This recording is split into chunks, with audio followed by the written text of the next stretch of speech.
అంటే పత్రికారి ఫోటోలు పెట్టుకుంటేను, పత్రికారి విగ్రహాలు పెడితేను, ఎవ్రీడే పత్రికారిని పొగిడితేను, లేదా ఆయనకి భజన చేస్తేను, లేదా ఆయన దేవుడు చేస్తేను పత్రికారి అర్థమైనట్టు కాదు.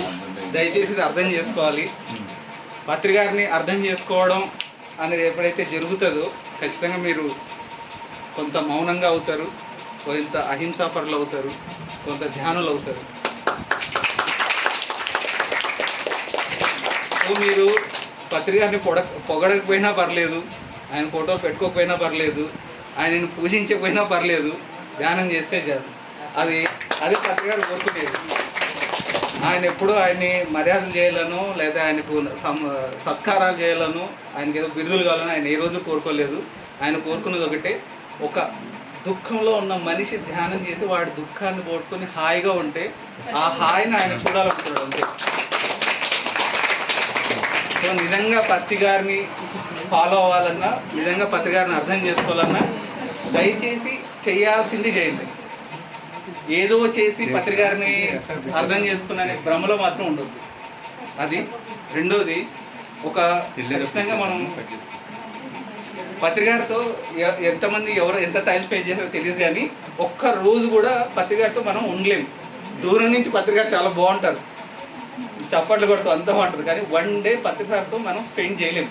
ఎందుకంటే ఆయన అంత టఫ్గా ఉంటారు. ఆయన అడుగు అడుగున పరీక్షిస్తారు, అడుగు అడుగున చెక్ చేస్తూ ఉంటారు, అడుగు అడుగున మీలో ఉన్న ప్రతి విషయాన్ని ఆయన ఇది చేస్తారు. వన్ డే ఉండలేము, వన్ డే కూడా 1 అవర్ ఉండలేము పత్రికారితో. మరి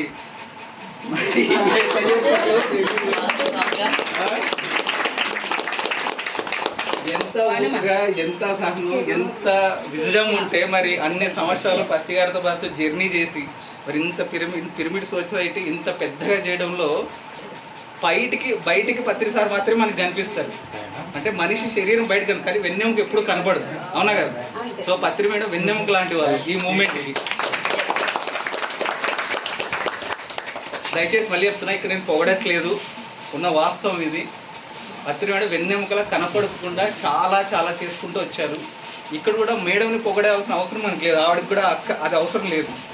ఇది మనం చెయ్యాలి. అంటే ప్రతిసారి కనపడాలి, ప్రతిసారి వినపడాలి, ప్రతిసారి మనల్ని పొగిడితే తప్ప మనం పని చేయాలి, ఇలాంటివి ఎక్కువైపోయినాయి. సో కనపడుకోకుండా ఎలా పని చేయాలి అన్నది పత్రి మేడం చూసి నేర్చుకోవాలి.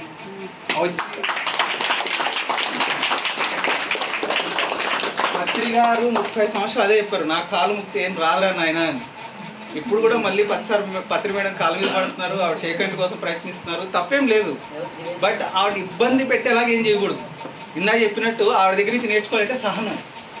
అర్థమైందా? వెన్నెముకలో ఉండి, అంటే మనకు కనపడకపోయినా, మనకు ఆ ఇంపార్టెన్స్ రాకపోయినా సరే పని చేయడం అన్నది నేర్చుకోవాలి, సాధన చేయడం నేర్చుకోవాలి. మేడం చూస్తే సాధన చేయడం నేర్చుకోవాలి. ఆవిడ ఎంత సాధన చేశారో అప్పట్లో, విపరీతమైన సాధన చేశారు. ప్రతి ప్రశ్నకి, ప్రతి సమస్యకి పరిష్కారం ధ్యానం ద్వారానే తెలుసుకున్నారు. సో ఆవిడలాగా మనం ఉండడానికి ప్రయత్నిద్దాం. ఆమెను పొగిడి నెత్తిన పెట్టుకుంటే ఏం రాదు, అది మేడం ముందే చెప్తున్నారు. Thank you.